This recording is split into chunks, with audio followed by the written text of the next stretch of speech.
pelajaran agama Islam menurut Nabi Muhammad itu sangat bagus sekali. Dilarang mengganggu orang lain, dilarang membunuh pendeta. Yang saya pertanyakan adalah ini, bagaimana pembakaran gereja, tetapi saya tidak menyalahkan siapa-siapa. Apakah ini kita cari solusinya? Apakah pembinaan umat kedua belah pihak yang salah atau bagaimana? Hanya sekian, terima kasih.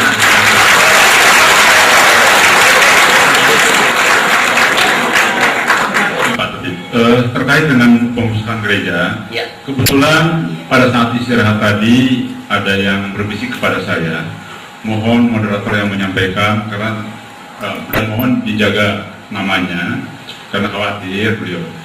Jadi begini, ketika Habib tadi menyampaikan begitu indah secara teori, tetapi kenyataan di lapangan justru EPI lah pemimpin perusak. Nah, ini kontradiktif antara yang Habib sampaikan dengan kenyataan di lapangan. Nah ini beliau mengatakan tolong Pak sampaikan ke Habib untuk menjawab. Baik, silakan. Jazakumullah khairan.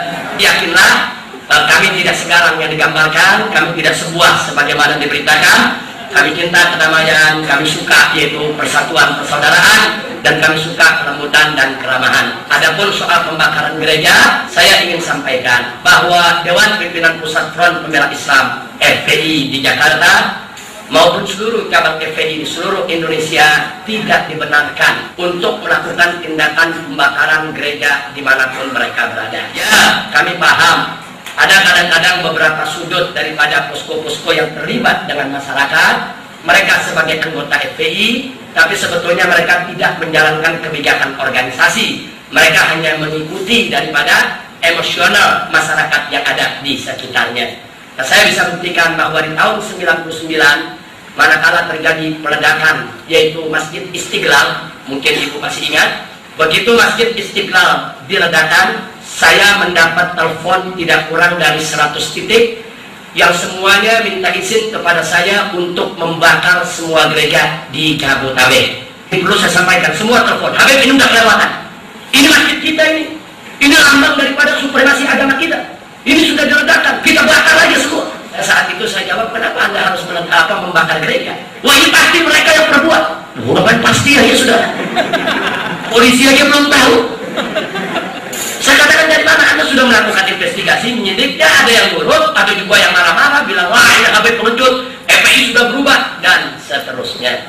Nah, tapi satu hal yang tidak dilupakan saat itu, Bapak Pangdam Jaya, yaitu Bapak Mayor Jenderal Jajak Suparman, dan Bapak Kapolda Metro Jaya, yaitu Bapak Mayor Jenderal Polisi Nugroho Jayusman, mengontak, minta ketemu dengan saya saat itu dengan kawan-kawan, dan mereka langsung minta saat itu juga agar FPI turun mengamankan seluruh gereja di Jabodetabek, jangan menjadi sasaran kemarahan umat sampai dibakar atau dirusak. Dan itu kami sepakat, kami kirimkan seluruh aktivis FPI yang ada di posko-posko untuk menjaga hal tersebut, dan ternyata akhirnya kami berhasil. Tidak ada satu gereja pun yang akhirnya dihancurkan atau dirusak oleh massa. Dan jangan lupa, sebulan setelah itu akhirnya ketangkap yang melakukannya. Ternyata yang melakukannya bukan dari orang Kristen, saudara. Nah, jadi kita bisa lihat. Jadi di sini efeknya nggak sembarangan, tidak emosional, tidak serta merta main-main membakar gereja orang. Karena kita tahu aturan kok. Kita tahu aturan agama kita ada. Nah, aturan-aturan yang mengatur itu nggak boleh kami sembarangan untuk mengganggu gereja-gereja yang selama ini dipakai oleh rekan-rekan kami untuk beribadah di dalamnya. Jadi artinya kepada ibu yang menanya, kebanyakan yang kami lihat pembakaran terhadap rumah ibadah, baik itu gereja, bahkan baik itu masjid di wilayah yang minoritas muslim, pengerusakan itu pertama karena kurang pembinaan. Tapi yang kedua, kita mesti introspeksi diri juga. Kadang-kadang ada dari kita yang suka memaksakan diri. Maaf, kalau ada orang Islam yang memaksakan diri membangun masjid di tengah-tengah yang bukan komunitas mereka, kemudian melakukan hal-hal yang dianggap mengganggu komunitas lain, kemudian sampai masjid itu dibakar, maka dalam hal ini saya tidak menyalahkan begitu saja yang membakar itu sebagai protes sosial yang akhirnya emosional itu meletup, akhirnya masjid itu dirusak. Persoalan sama juga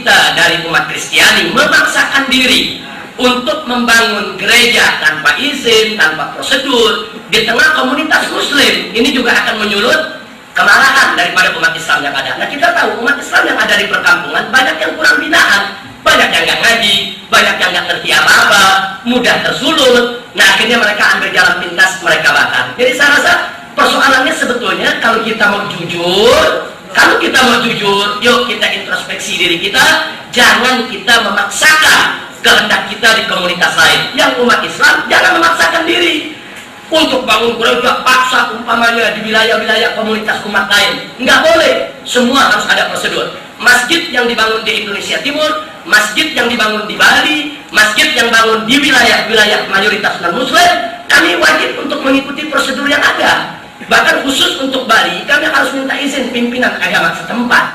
Dan itu semua kami ikuti.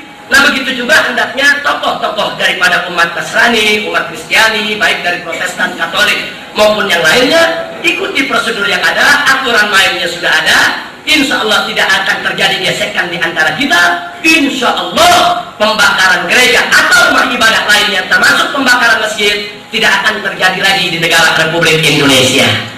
Nah, jadi ukurannya singkat saja, yuk mari, yaitu kita bisa jangan memaksakan kehendak kita, tapi hargai musyawarah di antara kita. Insya Allah. Nah, itu saja yang bisa saya sampaikan. Saya rasa udah panjang lebar ini waktu termakan. Akhirnya terima kasih. Itu saja. Wallahul muwaffiq ila aqwamit thoriq. Wassalamualaikum.